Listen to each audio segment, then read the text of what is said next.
Okay, so now I want to talk to you about the transverse abdominis muscle. The transverse abdominis muscle is a very important stabilizer muscle. It really helps to prevent injury and is a really important abdominal core muscle. So it's the deepest of our four core muscles, and what it does is it really cinches us together. If you picture like a corset, the transverse abdominis is the corset of our body. It's our natural corset muscle. So I sometimes like to tell people, if you're looking at yourself in the mirror from the side, it makes you skinny from the side. It doesn't suck up and in, that's not the point of the muscle, but it kind of cinches you from the side and pulls everything in. It's highly integrated with the pelvic floor muscles as well. So if you're doing a Kegel, you most likely are getting some integration into the transverse abdominis.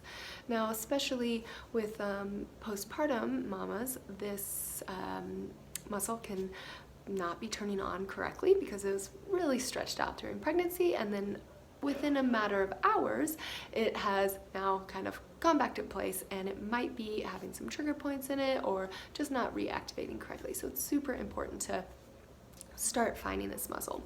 So I like to tell people a few different cues to do to activate this muscle. My favorite one is to imagine you're pulling your pubic bone up to your belly button, but you're not actually doing the motion. So you're thinking that you're gonna do it, but you're not quite doing it.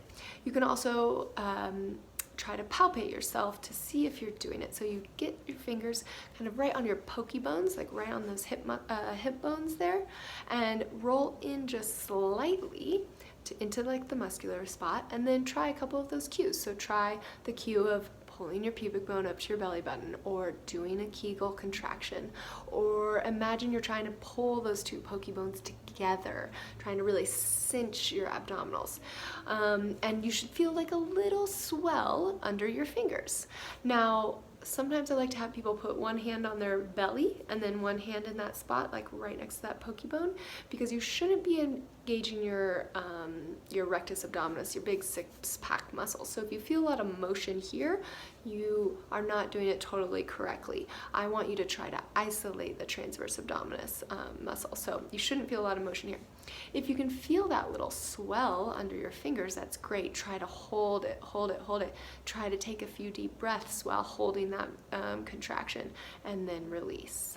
And then once you kind of start getting more confident in doing it, practice it when you're walking or when you're standing, when you're breastfeeding. Just put one hand kind of right at that pokey bone, roll it in, and see if, when you're standing up, I don't know, cooking dinner or something, standing in line at the post office, see if you can engage that muscle while you're standing. Then when you're out walking, maybe you're pushing the stroller, one hand on your hip here, and see if you can contract it while you are out for a walk. The transverse abdominis muscle is really, really important to help prevent injury. It wraps around from the back all the way to the front and cinches us, like I was saying. So it helps stabilize our spine when we are moving and doing various exercises. So it also is really helpful if you have some separation, some diastasis from pregnancy. This muscle is the most important muscle to start activating and working correctly to help reapproximate the separation that you were having. If you have any questions about the transverse abdominis muscle, please reach out to me. My email is carolyn@veritypt.com. My website is veritypt.org. And my email actually is carolyn@verityptw.com. So please reach out to me if you have any questions.